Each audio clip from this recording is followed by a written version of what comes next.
Maagang nagdatingan sa PTEX ang ilang pasahero para hindi sumabay sa dagsa ng mga biyahero sa mga susunod na araw.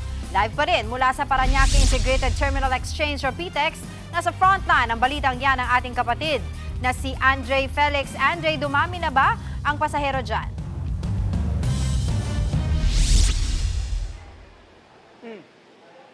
Wala, Angela, tama ngon. Nandito pa rin tayo ngayon sa Parañaque Integrated Terminal Exchange o PTEX. At sa kasalukuyan nga po, Angela, kung makikita natin, nandito tayo sa Gate 4 o yung mga biyahe pa Bicol, pa Samar o ibang biyahe pa South. Kung makikita natin ito sa likod, hindi pa karamihan. Medyo dumami na kumpara kaninang alas 5 ng umaga.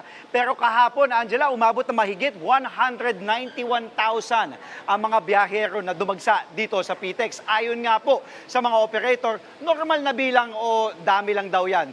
Itong nakikita natin ngayon dahil nga magsisemana Santa na. Samantala, sa tala naman po o datos ng PTEX, umabot na sa mahigit 1,600,000 ang bilang ng mga pasahero mula March 22 po, kabilang na yung kahapon. At inaasahan naman na bukas pa dadagsa ang ilan pa na uuwi sa kanilang mga probinsya ngayon sa Semana Santa. Ito nga po, may makakausap tayo ngayon, papuntang Samar, pero balita ko ay kababayan ko, taga Ilocos. Lapitan natin. Good morning, kapatid. Good morning po, kapatid. Dito po tayo, sir. Dito po tayo. Ano pong pangalan natin ulit? Reynante Barbado, sir. Reynante Barbado. Dito po tayo. Tama po, taga Ilocos po kayo? Ilocos, Ilocano po.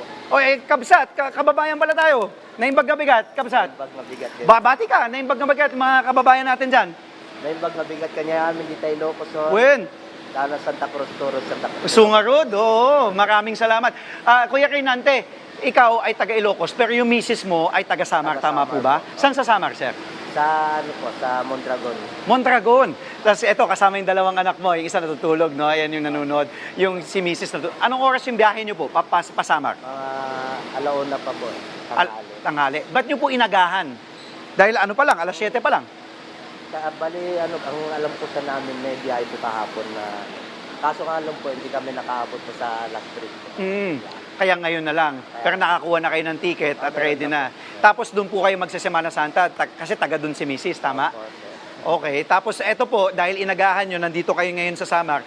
Tapos balik nyo na po pa Maynila, next week na, sa susunod na linggo na.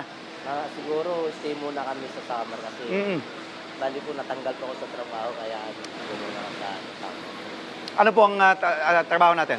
Bali, advertising po, tagagawa po ng mga signages. Signage. O, yung mga nakikita natin, no? Sa mga kalsada. Kapit lang tayo sa Diyos, sir. At maraming salamat. At alam niyo po, isa po sa mga nagustuhan ko kay Reynante, mga kapatid, yung kanyang positive demeanor. Dahil nakangiti, talagang kahit nag-aantay sila dito na kanilang dalawang anak at yung misis, talagang ibang likas sa Ilocano at sa Pilipino ang masiyahin. Sir, ingat po kayo sa biyahe, ha? Ingat po sa Semana Santa. At salamat po sa oras ninyo. Napaunlakan nyo kami ng interview. Thank you, Kabsat. Ingat po. Maraming salamat. Reynante, pasamar po. At ito namang mga biyahe natin dito, mga kapatid natin na babiyahe, talagang nag-aantay nga dito, Angela. Dahil sabi nga nila, gaya ng nabanggit ni Kuya Reynante, pahirapan ang pagkuha ng ticket, lalo na pag rush hour, nagdadatingan yung mga tao. Kaya inaagahan na nila dito sa Parañaque Integrated Terminal Exchange o PTEX. Mga kapatid, Angela Lagunsad Castro po para sa komprehensibo at makabuluhang balitaan at talakayan. Mag-follow at subscribe na sa social media pages ng News 5.